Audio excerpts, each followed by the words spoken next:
Hi friends, today நம்ம சேனல்ல 11th bookல இயல் 6ல உள்ள இலக்கணம் தான் பார்க்க போறோம். டைட்டில் பாருங்க, கலை சொல்லாக்கம். கலை சொற்கள் அப்படினா என்னன்னு ஃபர்ஸ்ட் நாம பார்த்துக்கலாம். உலகத்துல பல்வேறு வகையான கண்டுபிடிப்புகள் ஒவ்வொரு நாளும் கண்டுபிடிக்கப்பட்டு கொண்டே இருக்கின்றன. இந்த ஒவ்வொரு உலக நாடுகளோட கண்டுபிடிப்புகளும் அதற்குரிய பெயர்கள் எப்படி சூட்டப்படுகின்றது, எந்த நாடு அந்த கண்டுபிடிப்பை கண்டுபிடிக்குதோ அந்த நாட்டின் மொழியில தான் அதோட பெயர்கள் சூட்டப்படுகின்றது. அந்த நாட்டின் பெயர்களை நம்ம தாய்மொழிக்கு ஏத்தாப்புல மாத்துறது தான் கலைச்சொல் அப்படின்னு சொல்றோம். இந்த மாதிரி கலை சொற்களை தாய்மொழிக்கு ஏற்றாப்புல மாத்துறதை தான் நம்ம கலை சொற்கள்னு சொல்றோம். இந்த கலை சொற்கள் உருவாக்குறதுக்கும் ஒரு சில விதிமுறைகள் பின்பற்றப்படுகின்றன. அது என்னென்ன அப்படின்றது தான் நாம இந்த வீடியோல பார்க்க போறோம். இந்த இதுல ரெண்டு பேத்து முத்து செழியன் அவங்க ரெண்டு பேத்துக்கும் இடையே உள்ள ஒரு கான்வர்சேஷன் மாதிரி நமக்கு கொடுத்துருக்காங்க. வாங்க என்னென்னு பார்க்கலாம். ஃபர்ஸ்ட் தமிழ் கனல்ன்றவர் ஒரு கொஸ்டின் கேட்காரு. இப்போ பேச்சு வழக்குல ஆங்கில சொற்கள் தான் நாம மிகுதியா பயன்படுத்துறோம். தமிழ் சொற்கள் பயன்படுத்துவது வழக்கத்துல குறைஞ்சிக்கிட்டே வருது. இதுக்கு காரணம் என்ன அப்படின்னு கேட்குறாங்க. அதுக்கு செழியன் என்ன ஆன்சர் பண்றாங்கன்னு பாருங்க. முழுமையா ஆங்கில சொற்களை மட்டுமே நம்ம பயன்படுத்துறோம் அப்படின்னு சொல்ல முடியாது. ஆங்கில சொற்களுக்கு நிகரான தமிழ் சொற்களையும் நம்ம உருவாக்கிக்கிட்டு தான் இருக்கிறோம். அதுக்கு எக்ஸாம்பிள எடுத்துக்காட்டா என்ன சொல்லியிருக்காங்க பாருங்க. செல்பேசி, அதாவது செல்போன் அப்படின்றது ஆங்கில சொல். அதை நாம தமிழ்ல எப்படி மாத்திருக்கோம் பாருங்க. கைபேசி, செல்லிடப்பேசி, அலைபேசி, இது எல்லாமே இப்பவும் நமக்கு பயன்பாட்டுல இருக்கு. அறிவியலுக்கு ஏற்புடைய பல சொற்களை நாம வழக்குல பயன்படுத்திக்கிட்டு தான் இருக்கோம். சில சொற்கள் பொருத்தமில்லாம இருக்குது. ஆனா காலத்திற்கு ஏற்ப வளரும் துறைகள்ல கலை சொற்கள் தேவை மிகுதியாக இருக்குது. இந்த கலை சொற்களை உருவாக்கும் பணியில எல்லாரையுமே நம்ம ஈடுபடுத்திக்கணும் அப்படின்னு செழியன் ஆன்சர் பண்றாங்க. நெக்ஸ்ட், அப்போ கலை சொற்கள் அப்படின்னா என்ன அப்படின்னு கேட்குறாங்க. ஒவ்வொரு மொழியிலையும் அதோட துறைக்கு ஏற்றாப்புல, அதாவது ஒவ்வொரு துறையின் வளர்ச்சிக்கு ஏற்றாப்புல கண்டுபிடிப்புகள் வளர்ந்து கொண்டே போகும். அந்த கண்டுபிடிப்புகளின் பெயர்களை நம்மளோட தாய்மொழிக்கு மாத்திக்கிறது தான் கலை சொற்கள் அப்படின்னு சொல்றோம்.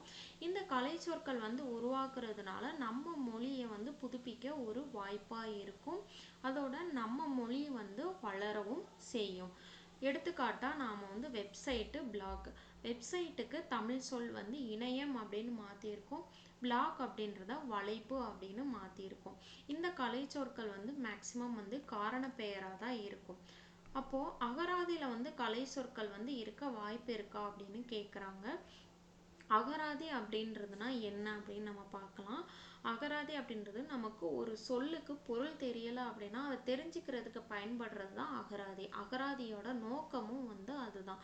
ஆனா கலை சொல்லாக்கம் அப்படின்றது நம்ம எந்த சொல்ல மாத்த போறோமோ அந்த சொல்லின் பொருள் நமக்கு ஆல்ரெடி தெரிஞ்சிருக்கும். அந்த சொல்ல நாம நம்ம மொழியில அடையாளம் காட்டிக்கிறதுக்கும் புதுசா ஒரு சொல்ல உருவாக்குறதுக்கும் பயன்படுத்துறது தான் கலைச்சொல். அப்ப கலைச்சொல் துறைகள்ல பயன்படுதா? ஆமா, நம்ம டெய்லி வாழ்நாட்கள்ல நாம பயன்படுத்துறோம். எங்கன்னு பாருங்க. கருவிகள், வேளாண்மை, மருத்துவம், பொறியியல், தகவல் தொடர்பியல் ஆகிய நிறைய துறைகள்ல நாம இந்த கலை சொற்களை பயன்படுத்துறோம். ஃபர்ஸ்ட் மருத்துவத்துறையில என்னென்ன சொற்கள் பயன்படுத்துறோம் அப்படின்னு பாருங்க. கிளினிக், அதை மருத்துவமனை அப்படின்னு மாத்திருக்கோம். பிளட் குரூப், குருதி பிரிவு. பார்மசிஸ்ட், மருந்தாளுநர். எக்ஸ்ரே, ஊடுகதிர். டைஃபாய்டு, குடற்காய்ச்சல். ஆயின்ட்மெண்ட், களிம்பு, இது எல்லாமே மருத்துவ கலை சொற்கள். இது கல்வி சார்ந்த கலை சொற்கள் எப்படி மாத்திருக்கோன்னு பாருங்க. நோட் புக், எழுத்துச்சுவடி. ஆன்சர் புக், விடைச்சுவடி. ரஃப் நோட் புக், பொது குறிப்புச்சுவடி. ப்ராஸ்பெக்டஸ், விளக்கச்சுவடி இப்படின்னு சொல்லி நம்ம கல்வி சார்ந்த கலை சொற்களையும் நாம உருவாக்கி இருக்கோம். இந்த மாதிரி லட்சக்கணக்கான கலை சொற்கள் இருக்குது. இந்த சொற்களை அகர வரிசைப்படுத்தி ஒரு நூலா வெளியிட்டு இருக்காங்க. ஓகேவா? அடுத்தது பாருங்க. இந்த மாதிரி கலை சொற்களை உருவாக்குறதுக்கும் ஒரு சில விதிமுறைகள் இருக்காது. என்னென்னு பாருங்க. ஆக்கப்பெறும் சொல் தமிழ் சொல்லாக தான் இருக்கணும். அதோட பொருள் பொருத்தமுடையதா இருக்கணும். அதே நேரத்துல நம்ம எந்த செயலை சொல்ல போறோமோ அந்த செயலை குறிக்கிறதா இருக்கணும். வடிவுல சிறியதா இருக்கணும். எளிமையாகவும் இருக்கணும். ஓசை நயமுடையதா இருக்கணும். தமிழ் இலக்கண மரபுக்கு உட்பட்டதா இருக்கணும். நல்லவை இல்லாததை நம்ம நீக்கிடணும். இது எல்லாமே தான் கலை சொல்லாக்கத்திற்கு நாம பயன்படுத்தக்கூடிய விதிமுறைகள். கலை சொல்கள்ல மாணவர்களின் பங்கு என்ன? நம்ம நிறைய தொழில்நுட்பங்கள் வளர்ச்சி அடைஞ்சுக்கிட்டே இருக்கு. கலை சொற்கள் மேக்சிமம் நம்ம படிக்கிறதோட நுப்பாட்டிக்கிறோம். அது புழக்கத்துல வரல. அந்த புழக்கத்துக்கு கொண்டு வர்றதுக்கு நாம இதழ்களும் ஊடகங்களும் நமக்கு துணை நிற்கணும். அப்பனா மட்டும்தான் நாம பயன்பாட்டுக்கு நம்ம அந்த கலை சொற்களை கொண்டு வர முடியும். இப்போ நமக்கு பாட புத்தகங்கள்ல கலை சொல் அப்படின்னு சொல்லிட்டு ஒரு தனி பிரிவையே நம்ம தமிழக அரசு ஒதுக்கி இருக்கு. இதன் மூலமாகவும் நம்ம மக்களுக்கு விழிப்புணர்வை ஏற்படுத்தலாம். இப்போ பாருங்க, இமெயில நாம ஆங்கில சொல்லுக்கு இணையான தமிழ் சொல் எப்படி மாத்திருக்கோம்னு பாருங்க. இமெயிலுக்கு மின்னஞ்சல் மாத்திருக்கோம், ஸ்மார்ட் போனுக்கு திறன்பேசின்னு மாத்திருக்கோம், விண்டோஸ் 10 8G இதுக்கு பலகணி 10 8ஆம் தலைமுறை அப்படின்னு நாம மாத்தி இருக்கோம். இந்த கண்டுபிடிப்புகளுக்கு கலை சொற்கள் ஒவ்வொரு கண்டுபிடிப்புகளுக்கும் ஒவ்வொரு நாளும் உருவாகி கொண்டே இருக்குது. நம்ம அன்றாட என்னென்ன சொற்கள் பயன்படுத்துறோம், அந்த இதுக்கு இணையான தமிழ் சொற்கள் என்னென்னு பார்க்கலாம். ஸ்மார்ட் போன் திறன்பேசி, டச் ஸ்கிரீன் தொடுதிரை, பக் பிழை, கேசிட்டி அரசிதழ், டெஸ்பேட்ச் அனுப்புகை, சப்சிடி நல்கை, சைலிங் உச்சவரம்பு, சர்க்குலர் சுற்றறிக்கை, சப்ஜூனியர் மிக இளையோர், சூப்பர் சீனியர் மீமூத்தோர், கேரம் நாளாங்குழி ஆட்டம், சேல்ஸ் டாக்ஸ் விற்பனை வரி, கஸ்டமர் வாடிக்கையாளர், கன்சியூமர் நுகர்வோர், அக்கவுண்ட் பற்று வரவு கணக்கு, ரெஃபரி நடுவர். இது எல்லாமே நாம வாழ்க்கை ஒவ்வொரு நாளும் நம்ம பயன்படுத்தக்கூடிய சொற்கள். ஒவ்வொரு நாளும் பயன்படுத்தக்கூடிய ஆங்கில சொற்களுக்கு இணையான தமிழ் சொற்களையும் நாம பயன்படுத்த வேண்டும். இந்த கலை சொற்களுக்கு நிகரான நிறைய செய்திகளை நமக்கு வாசா குழந்தைசாமி அப்படின்றவங்க குறிப்பிட்டிருக்காங்க. அது என்னன்னு சொல்லி இந்த அட்டவணையில கொடுத்துருக்காங்க. என்னன்னு பார்க்கலாம். பழந்தமிழ் இலக்கிய சொல்லை பயன்படுத்துதல். இங்க பாருங்க, பைலட்டுக்கு நம்ம வளவன் அப்படின்ற ஒரு சொல்லை பயன்படுத்துறோம். பேச்சு மொழி சொல்லை பயன்படுத்துறோம். மிஸ்ஸல்ஸ் இது அம்மை. அம்மை அப்படின்றது ஒரு பொதுவான சொல். இதை நம்ம சிக்கன் பாக்ஸ்ன்னு சொல்லுவோம், ஸ்மால் பாக்ஸ் அப்படின்னு சொல்லுவோம். அதாவது பேச்சு மொழி சொல்லை பயன்படுத்தியும் நம்ம கலை சொல்லாக்கத்தை உருவாக்கலாம். பிற மொழி சொல்லினை கடன் பெறல், டெசிமல் தசம முறை, புதுச்சொல் படைத்தல், மாலிகுல் மூலக்கூறு, உலக வழக்கை ஏற்றுக்கொள்ளல், எக்ஸ்ரே அதை எக்ஸ்ரே எக்ஸ் கதிர் அப்படின்னு நம்ம எடுத்துக்கிறோம். பிற மொழி துறை சொற்களை மொழிபெயர்த்தல். இங்க பாருங்க, போட்டோசிந்தசிஸ் இதை நாம அப்படியே தமிழுக்கு மாத்திருக்கோம், ஒளிச்சேர்க்கை அப்படின்னு மாத்திருக்கோம். ஒளிபெயர்த்து பயன்படுத்தும் சொற்கள் மீட்டர், ஓம். அதாவது மீட்டரை மீட்டர் அப்படின்னு தமிழ்ல எடுத்துக்கிறோம், ஓம் அப்படின்றத ஓம்னே நம்ம தமிழ்ல எடுத்துக்கிறோம். இதே உலக அளவிலான சூத்திரங்கள் குறியீடுகள்ல நம்ம எப்படி பயன்படுத்துறோம் பாருங்க. Summation, square root, A equal to pi R squared H2O CA. இந்த தமிழ் சொற்களை உருவாக்கும் போது பழந்தமிழ் இலக்கிய சொற்களையும் பேச்சு வழக்கு சொற்களையும் புதிய சொற்களையும் இயன்றவரை நாம பயன்படுத்தணும்னு சொல்லியிருக்காங்க. அன்றாட உரையாடல நாம் தமிழ் சொற்களையே பயன்படுத்துறத ஒரு வழக்கமா நாம ஏற்படுத்திக்கணும். அப்படி ஏற்படுத்திக்கிட்டோம் அப்படின்னா கலை சொல்லாக்கத்தை நம்ம இன்னும் அதிகப்படுத்தலாம். கலை சொல்லாக்க பணியில ஈடுபடுறவங்க பிற மொழி சொற்களை அப்படியே கையாளுவதையோ ஒலிபெயர்ப்பு சொற்களாக மாற்றுவதையோ கடன் வாங்குவதையோ தவிர்க்கணும். நாம் கலை சொல்லாக்க பணியில் ஈடுபடும் போது தமிழ்ல எண்ணற்ற சொற்களை உருவாக்குவதோடு படைப்புகள் சார்ந்த அறிவையும் நாம பெறலாம் அப்படின்னு சொல்றாங்க. நெக்ஸ்ட் பாருங்க, இப்போ இலக்கண தேர்ச்சிக்கொள்ள நம்ம கொஞ்சம் வேர்ட்ஸ் கொடுத்து தமிழாக்கம் பண்ண சொல்லியிருக்காங்க. இப்போ பர்சனாலிட்டி அப்படின்னா ஆளுமைன்னு மாற்றுவோம், எமோஷன் அப்படின்னா உணர்ச்சி, பிளாஸ்டிக் அப்படின்னா நெகிழி, எஸ்கலேட்டர் அப்படின்னா நகரும் பனிக்கட்டு, அப்பார்ட்மெண்ட் அப்படின்னா தங்கும் விடுதி, ஸ்ட்ரா அப்படின்னா வைக்கோல், மாஸ்ட்ரீல் அப்படின்னா பெரிய ட்ரில்லு, இதை நம்ம அப்படியே மாற்றிக்கிறோம். கார்டிகல்ச்சர் அப்படின்னா தோட்டக்கலை, ஆவரேஜ் அப்படின்னா சராசரி. இப்போ ஒரு சொல்லை நம்ம மொழிபெயர்க்கும் போது புதிய சொல்லை உருவாக்கும் போது எந்த மாதிரி அந்த சொல்லை நம்ம உருவாக்கணும் அப்படின்னு சொல்லியிருக்காங்க.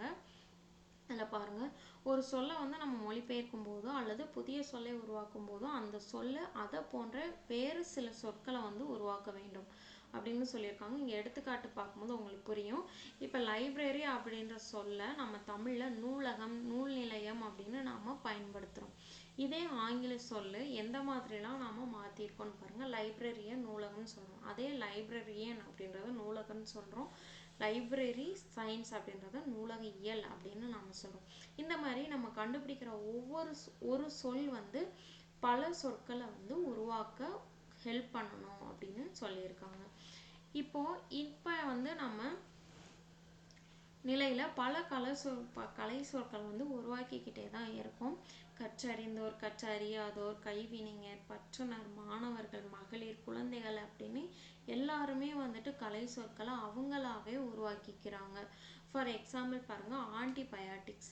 இந்த ஆன்டிபயாட்டிக்ஸுக்கு தமிழில் கலை சொற்கள் எத்தனை இருக்குன்னு பாருங்க. எதிர் உயிர் பொருள்கள், நுண்ணுயிர் கொல்லிகள், உயிர் எதிர் நச்சுக்கள், கேடுயிர் கொல்லிகள், நச்சுயிர் கொல்லிகள் அப்படின்னு பல்வேறு வகையான கலை சொற்களை நாம் பயன்படுத்திக்கிட்டு இருக்கோம். இதில் நமக்கு சில சந்தேகங்களும் குழப்பங்களும் இருக்கலாம். அதை தவிர்க்க வந்து நாம் அந்த சொற்களை வந்து தரப்படுத்தி பயன்படுத்தணும் அப்படின்னு சொல்லியிருக்காங்க. பாரதி ஒரு முறை தென்னாப்பிரிக்காவின் பெண்கள் விடுதலை அப்படின்னு ஒரு கட்டுரை எழுதுறாங்க. அந்த கட்டுரையில் மெம்பர் அப்படின்ற ஆங்கில சொல்லுக்கு தமிழ் சொல் வந்து உருவாக்க முயற்சி செஞ்சுருக்காங்க. ஆனால் அவங்களால உருவாக்க முடியலை. அதை வந்து ஒரு பாக்ஸில் வந்து எப்படி அதை விவரிச்சிருக்காங்க அப்படின்னு சொல்லியிருக்காங்க பாருங்க. மெம்பர் என்பதற்கு சரியான தமிழ் சொல் எனக்கு அகப்படவில்லை.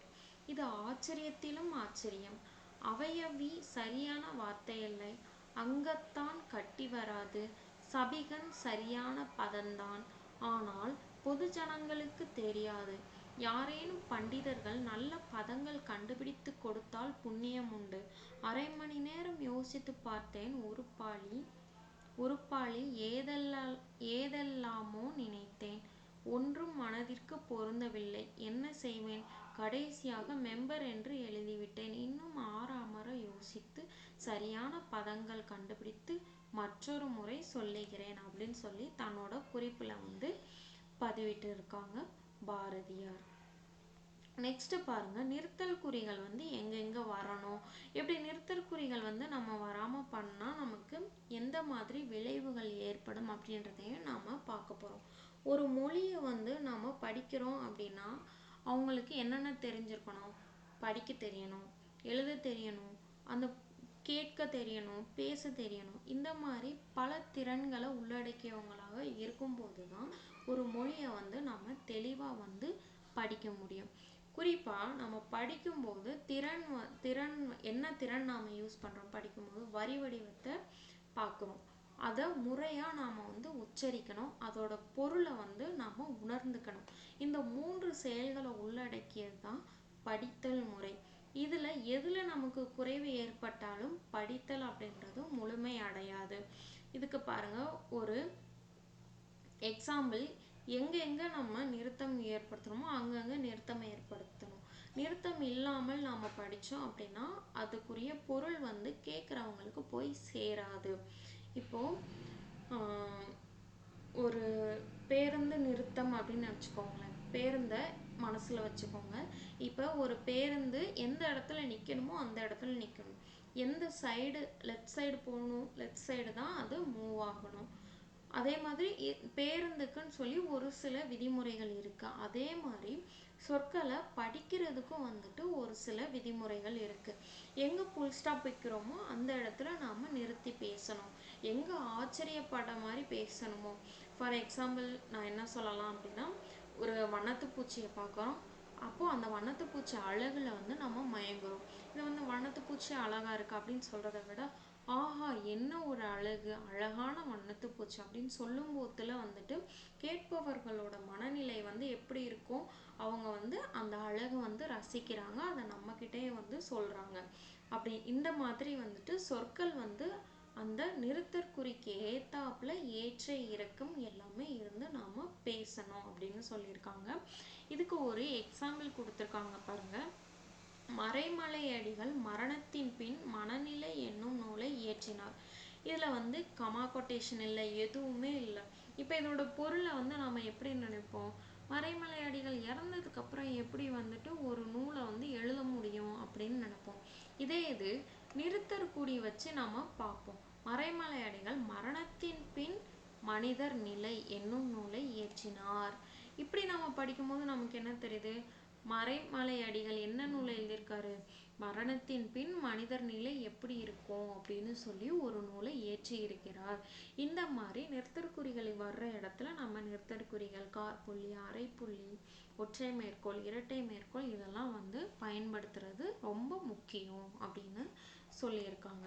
இப்போ எங்க நாம எந்த முக்காற்புள்ளி, காற்புள்ளி, முற்றுப்புள்ளி இதெல்லாம் எங்க பயன்படுத்தணும் அப்படின்றத நம்ம பார்த்துடலாம். ஃபர்ஸ்ட் காற்புள்ளி. காற்புள்ளி அப்படின்றத நம்ம கமா அப்படின்னு சொல்லுவோம் இல்லையா, அது எங்கெங்க பயன்படுத்தலாம் பாருங்க. பொருட்களை வந்து தனித்தனியாக குறிப்பிடுற இடத்துல, அப்புறம் எச்ச சொற்றொடர்கள், எடுத்துக்காட்டுகள் சொல்ற இடத்துல, இணைப்பு சொற்கள், அப்புறம் திருமுக விழி, இணைமொழிகள், இந்த எல்லா இடத்துலையுமே வந்துட்டு காற்புள்ளி வந்து வரணும். கீழே பாருங்க எடுத்துக்காட்டு கொடுத்துருக்காங்க. அறம், பொருள், இன்பம், வீடு, இந்த நாளையும் வந்து நாம பிரிச்சு காட்டுறோம். அதுக்காக நம்ம காற்புள்ளி பயன்படுத்துறோம். நாம் எழுதும்போது பிழையற எழுத வேண்டும். இப்போ பாருங்க இங்கே காற்புள்ளி பயன்படுத்துகிறோம். இனியன் நன்கு படித்தான், அதனால் தேர்ச்சி பெற்றான். ஐயா அம்மையீர், சிறியவன் பெரியவன், செல்வன் ஏழை, இந்த மாதிரி இடங்கள்லாம் நம்ம காற்புள்ளி பயன்படுத்தணும். அடுத்து பாருங்க அரைப்புள்ளி. தொடர்நிலை தொடர்களிலும் ஒரு சொல்லுக்கு வேறுபட்ட பொருள் கூறும் இடத்துலையும் நாம இந்த அரைப்புள்ளியை பயன்படுத்தணும். எடுத்துக்காட்டு பாருங்க. வேலன் கடைக்கு சென்றான், அரைப்புள்ளி. பொருட்களை வாங்கினான், அரைப்புள்ளி. வீடு திரும்பினான். அதே இது சீர், இது வந்து ஒரு சொல் குறித்த பல பொருள். இங்க பாருங்க சீர் அப்படின்றதுக்கு எந்தெந்த பொருள்லாம் கொடுத்துருக்காங்க, அந்த பொருட்களை நாம காட்டுறதுக்காக நம்ம இங்க அரைப்புள்ளி யூஸ் பண்றோம். சீர் மாறுபாடு இல்லாதது, அளவு, இயல்பான தன்மை, ஒழுங்கு, சமம், நேர்த்தி, அழகு, சீதனம், செய்யுளின் உறுப்பு, இது எல்லாத்துக்கும் நாம அரைப்புள்ளி வந்து பயன்படுத்துறோம். அடுத்து பாருங்க முக்காற்புள்ளி. முக்காற்புள்ளி எங்கெங்கெல்லாம் பயன்படுத்தலாம்னு பாருங்க. சிறு தலைப்பு, நூற்பகுதியோட எண், அப்புறம் பெருங்கூட்டு தொடர்ந்த இடத்துலலாம் நாம முக்காற்புள்ளி பயன்படுத்தணும். எடுத்துக்காட்டு பாருங்க. சார்பெழுத்து முக்காற்புள்ளி, பத்துப்பாட்டு 2 முக்காற்புள்ளி 246, எட்டுத்தொகை என்பன வருமாறு, இந்த இடத்துலலாம் நம்ம வந்து முக்காற்புள்ளி பயன்படுத்தணும். அடுத்து பாருங்க முற்றுப்புள்ளி. முற்றுப்புள்ளி எங்கெங்க பயன்படுத்தணும்னு பாருங்க. ஒரு தொடரோட கடைசி எழுத்து, அதாவது ஒரு தொடர் முடிய போகுது அப்படின்ற இடத்துல நம்ம முற்றுப்புள்ளி வைக்கணும். முகவரியோட இறுதியிலையும் நம்ம முற்றுப்புள்ளி வைக்கணும். சொற்குறுக்கத்துல நாள், இது எல்லாத்துலயுமே நாம முற்றுப்புள்ளி வைக்கணும். அதெல்லாம் பாருங்க. உருவு கண்டு எல்லாமே வேண்டும்.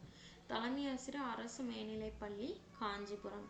தொல் சொல் 58, 18/2/2018, இந்த இடத்துலலாம் நாம முற்றுப்புள்ளி வைக்கணும். வினாக்குறி.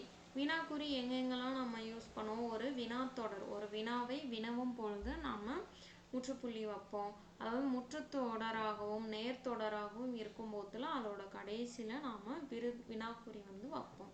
அது என்ன, இது வந்து முற்றுத்தொடர் பாருங்க. அது என்ன கொஸ்டின் மார்க். நீ வருகிறாயா என்று கேட்டான், இது வந்து நேர்கூற்று தொடர். இது எல்லா இடத்துலையும் நாம வந்து என்ன பண்றோம், வினாக்குறியை நாம பயன்படுத்துறோம். அடுத்து பாருங்க வியப்புக்குறி. வியப்புக்குறி எங்கெங்கெல்லாம் பயன்படுத்தணும், வியப்பு அடையக்கூடிய சொற்களில் எல்லாமே நாம வந்து வியப்புக்குறி வந்து பயன்படுத்துவோம். பாருங்க. எவ்வளவு உயரமானது, என்னே தமிழின் பெருமை என்றார் கவிஞர். என்னே தமிழின் பெருமை, ஒரு ஆச்சரியப்படுத்தி நம்ம சொல்றது. அடுத்து பாருங்க. வா வா வா, போ போ போ, இந்த இடத்துலலாம் வியப்புக்குறி வந்து நம்ம பயன்படுத்தணும். அடுத்து பாருங்க விழிக்குறி. விழிக்குறிக்கும் வியப்புக்குறிக்கும் நமக்கு ஒரே குறியீடு தான் நாம யூஸ் பண்றோம். அண்மையில இருக்கிறவங்களை கூப்பிடுறதுக்கும் தொலைவில் இருக்கிறவங்களை அழைப்புறதுக்கும் நாம இந்த விழிக்குறி வந்து யூஸ் பண்றோம். அவையீர், அவை தலைவீர், இதுக்கும் வந்து நாம விழித்துறை யூஸ் பண்றோம். அடுத்து பாருங்க மேற்கோள் குறி. மேற்கோள் குறியிலே ஒற்றை மேற்கோள் குறி, இரட்டை மேற்கோள் குறி அப்படின்னு 2 வகை இருக்கு. இப்போ ஒற்றை மேற்கோள் குறி எங்கெங்க யூஸ் பண்ணலாம்னு பாருங்க. ஏதாவது ஒரு எழுத்து இல்லைன்னா ஒரு சொல்லு இல்லைன்னா ஒரு சொற்றொடர் அதையே குறிக்கிற இடத்துல, இல்லைன்னா கட்டுரை பெயர், அப்படி இல்லைன்னா நூற்பெயர் குறிக்கும் இடத்துல, பிற கூற்று பகுதிகள், இந்த இடத்துலலாம் நம்ம வந்து ஒற்றை குறியை வந்து பயன்படுத்துறோம். இதில் பாருங்க. ஏ என்று ஏளனம் செய்தான். பேரறிஞர் அண்ணா செவ்வாழை என்னும் சிறுகதை எழுதினார். கம்பனும் மில்டனும் என்னும் நூல் சிறந்த ஒப்பீட்டு நூல். செவிச்செல்வம் சிறந்த செல்வம் என்பர். இதே இது இரட்டை மேற்கோள் குறி எங்கே பயன்படுத்தலாம்னு பாருங்கள்.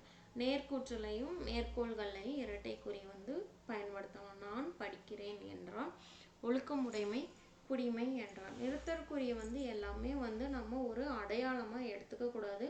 அது எல்லாமே பொருள் பொதிந்த அடிப்படையில் தோன்றியது. நம்ம எல்லாருமே அதை நல்லா தெரிஞ்சுக்கிட்டு அதை பயன்படுத்தணும் அப்படின்னு சொல்லியிருக்காங்க. பழங்காலத்தில் பனை ஓலைகளில் இல்லைன்னா கல்வெட்டுகள்லையும் செய்திகளை குறிப்பிடும் நடைமுறை இருந்தது. இப்போது பனை ஓலைகள்லையோ கல்வெட்டுகள்லையோ பாடல் இயற்றுதல் அல்லது உரைநடை பகுதிகளை எழுதுதல் அதெல்லாம் எழுதி முடிக்கும்போது அது முடிஞ்சிருச்சு அப்படின்றதுக்கு ஒரு அடையாளமாக, அதாவது 0 அதாவது சுழியமிடுதல் அப்படின்றத ஒரு முறையாக வச்சுருக்காங்க. ஒன்று அது முடிஞ்சிருச்சு அப்படின்னா சுழியமிடுவாங்க, அப்படி இல்லைன்னா இணைக்கோடுகள், அப்படி இல்லைன்னா கோடு இடுதல். இது எல்லாமே பழக்கத்தில் இருந்திருக்கு. ஆனால் இப்போ பல வகையான நிறுத்தற்குறிகளை நாம் அறிமுகப்படுத்தியிருக்காங்க. அந்த நிறுத்தற்குறிகளை எந்தெந்த இடத்துல பயன்படுத்தணும் அப்படின்றத விளக்கியவங்களும் நமக்கு ஐரோப்பியர்கள் தான். இந்த நிறுத்தற்குறிகளை நமக்கு கண்டுபிடிச்சு அதை பயன்படுத்தும் முறைகளை சொன்னவங்களும் ஐரோப்பியர்கள் தான். இந்த இலக்கண நெறிமுறைக்கு ஏற்ப நாம் அதை பயன்படுத்தணும். ஓகே ஃப்ரெண்ட்ஸ், இந்த வீடியோ உங்களுக்கு பிடிச்சிருக்கும் நம்புகிறேன். வீடியோ பிடிச்சிருந்தா சப்ஸ்கிரைப் பண்ணுங்கள், லைக் பண்ணுங்கள், ஷேர் பண்ணுங்கள். தேங்க்யூ.